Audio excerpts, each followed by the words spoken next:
Hi, I'm Tina Desiree Berg. Welcome to part 2 of my special report on exit polling. In part 1, we spoke with John Zogby, veteran pollster, and Dr. Rodolfo Barragan, who did the 2016 Stanford study on the exit poll discrepancies between Hillary Clinton and Bernie Sanders in the primary. Today we're going to be talking to Theodore de Marcerdo Suarez, and he's been studying exit polling for quite a while now. He began his work in 2008 working with Steve Friedman, who is author of the book, Was the 2004 Election Stolen? Welcome, Theodore. Hi, well, thank you for having me. And how badly did I get your name wrong? No, I think anything is fine. My apologies. No, that's fine. By the way, it's a fantastic book. I have to, just really a good analysis as to what happened with the race between Bush and Kerry. Go ahead. Let's talk about that, Theodore, because we had John Zogby on the first episode, and he was basically making the cases that prior to that, exit polls were a lot more trustworthy than they were, and that was sort of a turning point. He thinks they're all garbage. I think that you probably have a different opinion. So walk us through what you think happened in 2004 and why. I think the person you need to ask is the person who was really involved with the research, was Steve Friedman. I could just give you a overview of that. Okay. Basically, the exit polls projected a Kerry win over Bush, and it was definite. Bush was told that he was going to lose the election. Kerry was told that he was going to win the election. It was a certain thing. And then it turns out when the votes were counted, Bush won the election. And so then there was this big uproar about the exit polls. They were, as Zogby mentioned, he called it a disaster. Well, one way or the other was definitely a disaster. I mean, they were way, way off. So the question is it the computer counts that are off or the exit polls that are off? So that's the question. So Freeman went to examine that issue. And basically, he went through very careful analysis through all the objections to the exit polls. It's, people saying why the exit polls were wrong. And he went through thoroughly analyzed all of them and said, well, no, that this is the exit polls hold up to scrutiny. So I think, he doesn't say that his work is proof that he found election fraud, but basically he's saying, look, this computer still must be in the picture as a possible suspect for why the elections differed so much from the exit polls in 2004. So let me ask you this. What data was Freeman actually looking at? My understanding is that Matowski didn't release the raw data, even though Congress tried to get the raw data. He didn't do that. So what was he actually using for the exit poll data? Well, he's using what I do for my analysis. Okay, so it was the first release of the night. Which is the first release of the night, just after the polls close and before the votes start coming in. And these are very important for the networks because, they use these exit polls to call the elections even before the votes are come in. So what the networks use is what I use ostensibly, unless they have something in private that I'm not aware of, but well, that's possible. Who knows? I think that was Dr. Barragan's issue, was that we really don't know what they're doing with this data. They're not transparent with it. But what I thought was an issue that we could discuss a little bit. There's some interesting aspects to that, but go ahead, please. Well, what I wanted to know is you had mentioned to me when we had been emailing that the Republican exit polls were actually on par. Why do you think that is? Well, that's, I suppose that's a $64,000 question, right? Or the $300 million one. Well, right. Why did the 2016 Republican Party primaries, why did the vote count match the exit polls so well. I mean, of the 23 states that had exit polls, only 2 states had variation above the margin of error of the exit poll. And also, if you look at it, about half of the exit polls were the discrepancies. Half of them were about against Bush. I mean, against Trump, and half for. So it's just as you would expect if it's kind of random error. Yeah. But not so with the Democratic Party primary. Yeah. It was just overwhelmingly the discrepancies between the vote count and the exit polls were overwhelmingly in favor of Hillary Clinton and against candidate Sanders. And more, I suppose, even more alarmingly, is the fact that with almost all of them were erring in the same direction. So there's a consistency there that adds even more, makes it even more problematic. Now, indeed, this is the same company. This is still Edison Research, right? Oh yeah, and also the other thing you have to realize is that the Republican Party primaries were the exit polls for them were taken at exactly at the same time and in the same precincts as the Democratic Party ones. Same pollsters, and these are the same people handing out the forms. But then people said, not to go back to your original question, the $64,000 question, is why are they different? Well, what people said, since they couldn't really blame kind of the exit poll methodology per se. But they basically said, well, what we had in 2016, through the Democratic Party primaries office, that you had a whole bunch of youthful voters that were enthusiastic for Sanders, and they were more willing to fill out the exit poll questionnaires than other demographics that might be favoring Hillary Clinton. That's the universally accepted excuse. But except, I did analysis of it, and it's on my website, TDMS research. And I don't have to go into it, but regression analysis, it really clearly, completely debunks that possibility that there was no effect of youthful vote on the discrepancies between the exit poll and the vote count. None, zero. So the question, so the $64,000 question remains unanswered. It does remain unanswered in either direction. But it sounds to me that your instinct is to be able to trust that Edison Research is doing proper analysis, proper data gathering. Okay. Well, of course. I mean, the methodology has been around for decades. They've been at it for a very long time. It's a little bit more complicated now because you have a lot more people, absentee voters and early voters. Right. And so that requires telephone interviews beforehand. Yeah. And so that makes it a little bit more complicated, but certainly comparing 2020 to 2016, certainly that shift hasn't really changed a whole lot between these 4 years. And the proof is in the pudding.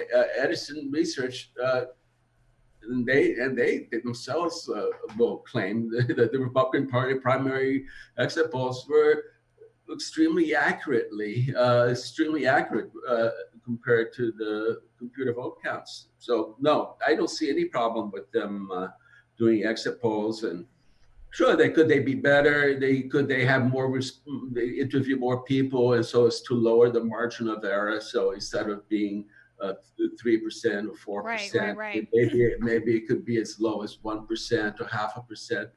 Sure, you could do that, but still, you work with what you have, and so you have a 3% margin of error. Some of them are actually higher, no? In some of the states. Oh yeah, it'll go every And the formula I use doesn't come up with well, that's getting into the weeds, but yeah, it varies depending on it depends on any two candidates. Okay. My margin of error calculation in a multi-field race doesn't use the usual margin of error calculation that's only used for when there are only two candidates. So the margin of error formula has to be a little bit more sophisticated, right, to take into effect that maybe you have two candidates each, perhaps, around at the 30% range in the exit polls. So all totaling 60%, for example, together instead of 100%. So that makes a difference on the margin of error. So my exit polls looks at any two candidates. So if you look at my tables, you see I have Biden versus each one of the other candidates. Or for example, I may have in a few states, I'll have Bloomberg there as well versus each other individual candidate. So it comes up with a different margin of error for any two different pairings. So it's a little bit, and that's something actually people have had a hard time understanding a little bit. No, they do. So let's actually talk about the actual the science or the math behind that, because people do get confused. So when you say margin of error, that's the area where we're comfortable being like up to these points being correct. And just so people understand, the larger your sample size, the smaller your margin of error is going to be. So that's what Theodore is talking about here. But explain some of the other things that you're talking about in a more simple layman's term, because I really would like people to come away from this interview and be able to look at data and sort of have at least a basic understanding of what you're doing and why. Well,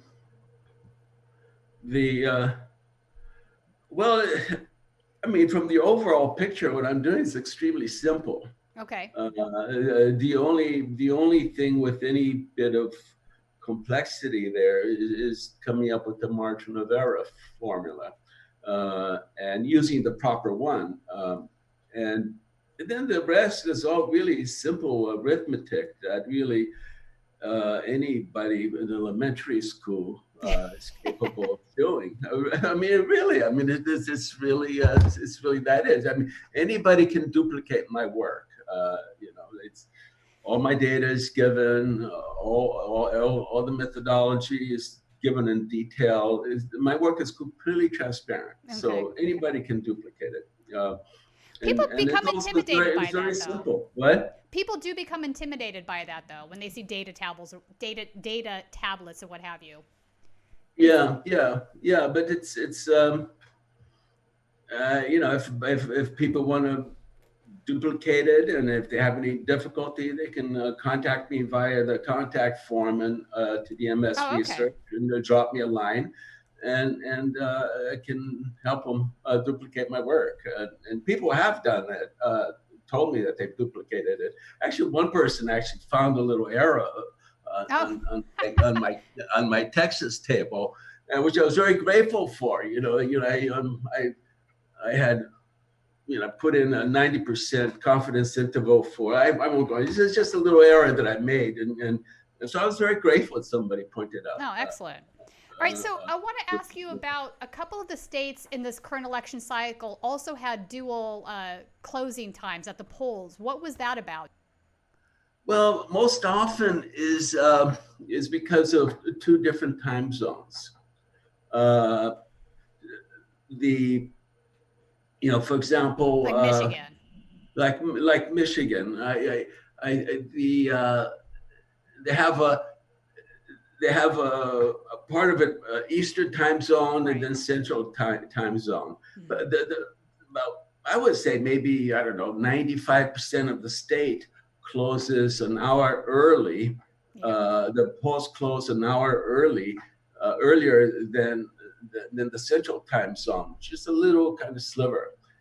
And so what's important in terms of my analysis, how it impacts my analysis, is because Edison Research then when the vote starts coming in from the polls that just closed, Edison Research can use the computer counts to alter their exit polls to better conform to their exit polls. And so there's a big, according to for Edison, I think that this is great. You know, they were hired to find out who won or lost an election. So basically, they were being asked to come up with what the computers could come up with. That's right. And so if they have the actual computer counts to help them, they say, well, great. And so at the same time, also since all the early ballots were also counted during the day, they also had access to probably 100% of the early ballot results. So by the time the first exit poll gets published, and I get my hands on it, it's already been heavily altered by the returns. Mm-hmm. And so my suspicion is that the discrepancy showing that Sanders did a lot better in the exit poll than in the vote count, that it was much larger, the discrepancy, that Sanders did a tremendously better in the unaltered exit polls for Michigan. But but that just has to remain speculation on my part, because I don't have access to the raw data from Edison. I suppose in a certain way, and I'm on this particular subject,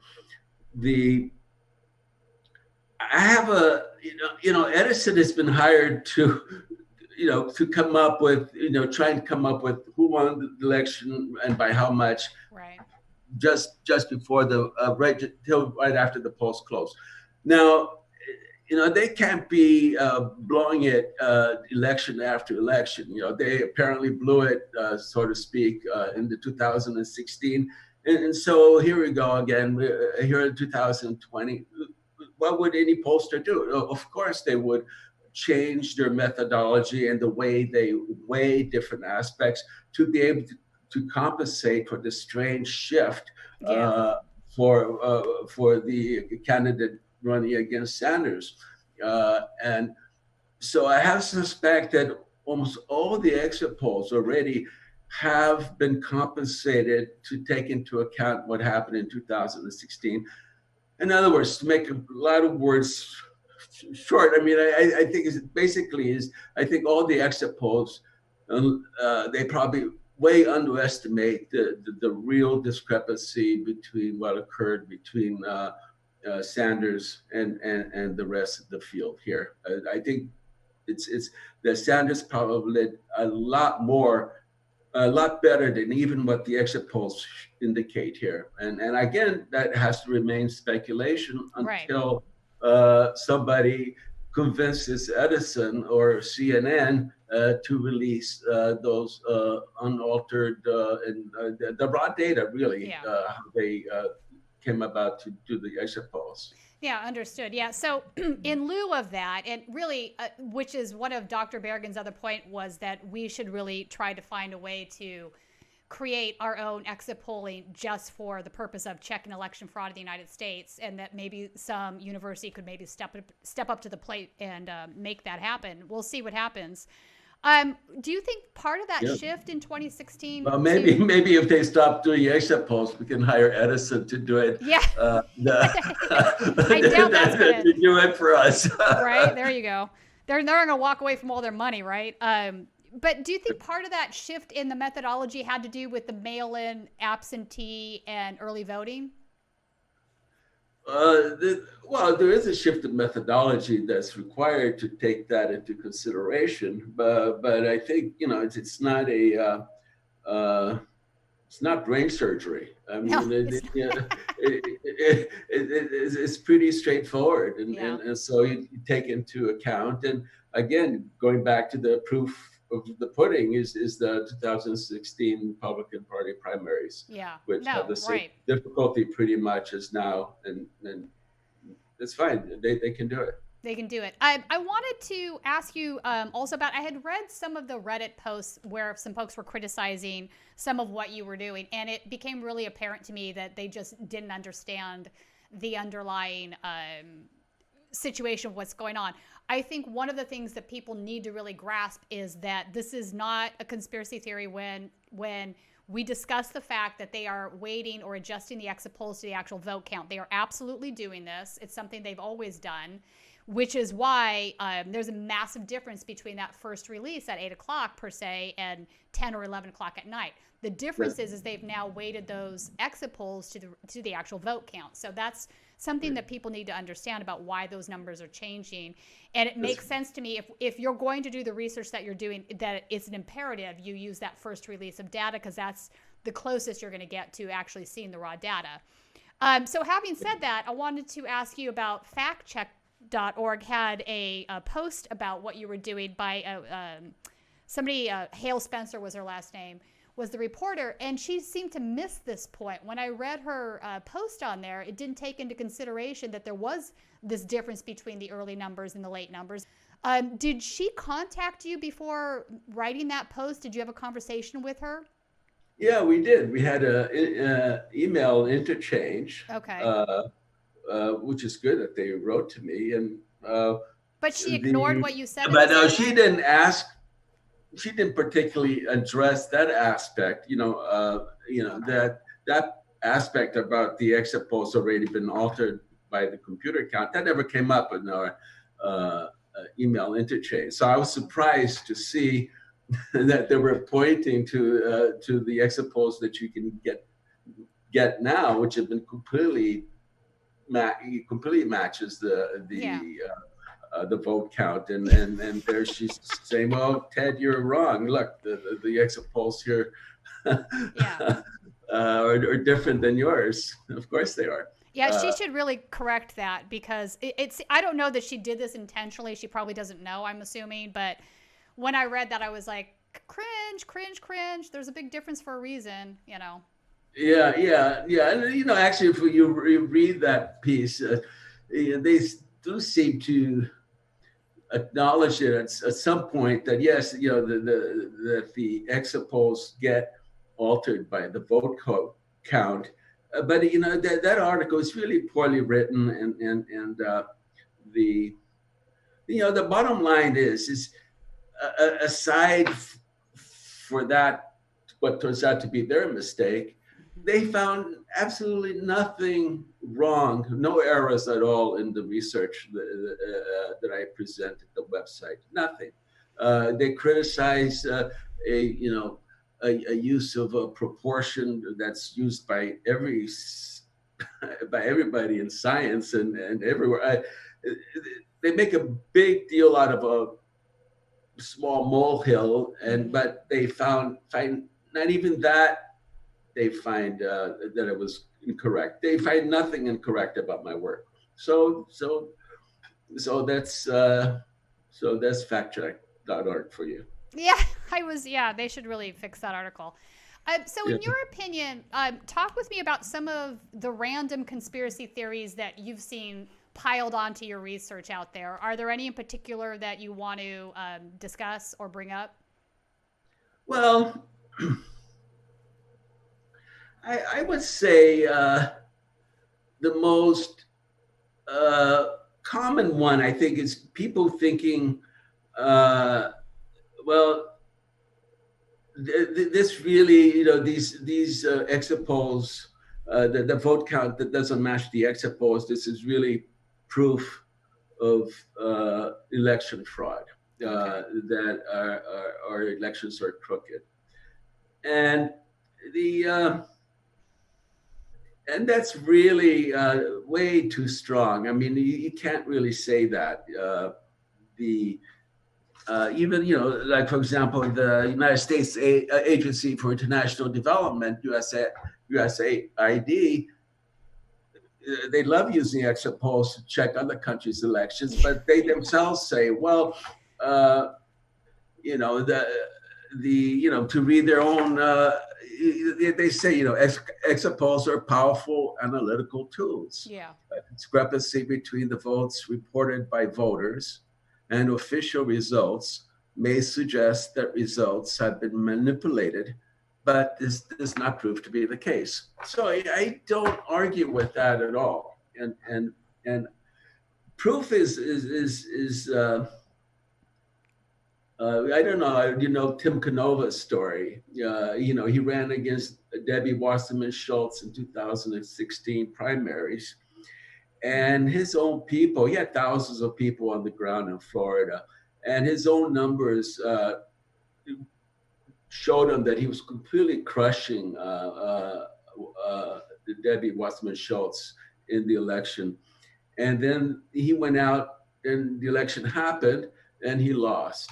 And so having had thousands of small donors, he felt obligated to them to go ahead and see and verify this. He requested to actually see the ballots at Broward County in Florida, and they wouldn't give it to him. He had to go to court and really litigate for it. And then when it looked like he was about to win the case, they destroyed the ballots. Yeah, now, I remember that. And so this is while it's still in court, it's just completely criminal on top of criminal. So now that would have been proof, going back to your first question, right. To this, that would have been proof. What I present here is basically saying, look, I'm making the big point here. Again, this big elephant in the room is that our computers, no one can say for certainty that our computers are counting our votes properly. There's not a person on earth can say that. Right. And it's just, you can do all the audits that you want in the world, but the audits themselves can be manipulated. There just isn't, computers they count votes and that's not observable by the people, right. Does not lend confidence to an election. Right. And that was exactly what the German High Court, the Federal Constitutional Court of Germany, had a really fantastic decision in 2009, which said basically that, look, our elections are really precious. People need to have trust in them. And the only way to have trust in an election is every aspect of the election is publicly observable, every important part. And certainly the counting part is perhaps the most important part, and that needs to be observable. And so since computers counting is inherently unobservable, they ceased the counting of all votes by computers. Now everything is done by hand. They count the ballots by hand, and it's in public. And that was, to them, it was the constitutional basis to be able to have completely transparent elections. Right.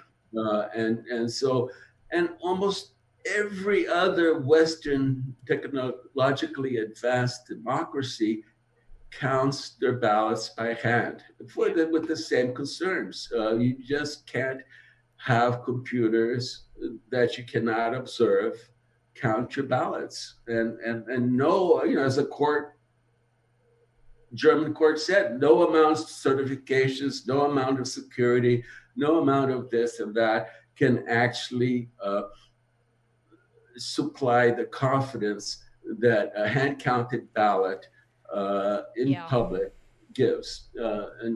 So that's so if you want to know the purpose of my website and all the analytical work that I'm doing, it's just that, is to make that point. And I'm showing here, look, there's cause for concern because and so let's look at this cause for concern. I mean, I'm not particularly interested in even proving it. I'm just saying, look, there's cause for concern, and that means that we need to do what almost every other country does, and is count the ballots by hand in order to have trust in our elections.